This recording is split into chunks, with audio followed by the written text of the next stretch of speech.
ازيكم عاملين ايه؟ يا رب تكونوا بخير. كل لعيبه الكوره وكل الناس بيلعبوا كوره ان شاء الله نشوفكم في اكبر واحسن الانديه. معاك كابتن اسلام مصطفى، فيديو جديد النهارده ان شاء الله هنتكلم عن اختبارات نادي سيراميكا.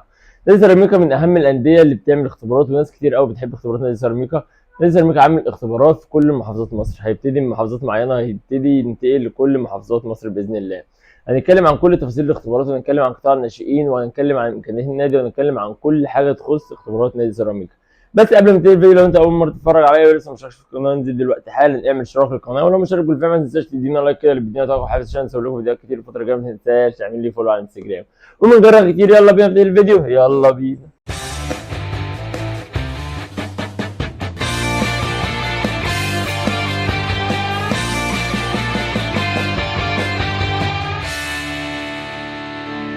طبعا نادي سيراميكا من الانديه اللي عندها امكانيات ماديه ضخمه جدا، ومن الانديه المستقره بالنسبه للدرجه الاولى وبالنسبه لقطاع الناشئين، ومن الانديه اللي في الدوري المصري عارفه تثبت وجودها وعارفه تحط مكانه ليها في الدوري المصري. والنادي مؤخرا خد بطوله كاس الرابطه، وده تعد اول بطوله لنادي سيراميكا كليوباترا، فالنادي من الانديه الواعده ومن الانديه اللي جايه في الدوري المصري وفي افريقيا ان شاء الله الفتره الجايه.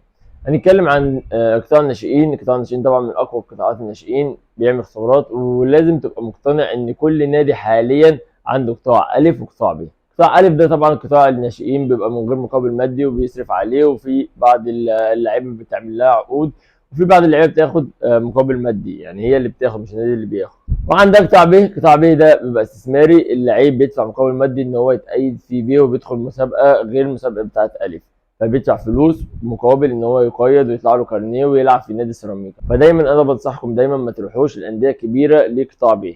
فالاختبار بتتعمل لو انت لعيب مميز بياخدوك قطاع الف، ولو انت لعيب مش قوي ولعيب كويس بس مش بدرجه الامتياز ان انت تلعب في قطاع الف، بيعرض عليك ان انت تلعب في قطاع ب مقابل مبلغ مادي معين. فعشان نبقى متفقين كده، معظم الانديه في الدوري الممتاز حاليا ماشيه على نفس الوتيره دي او نفس السياق ده.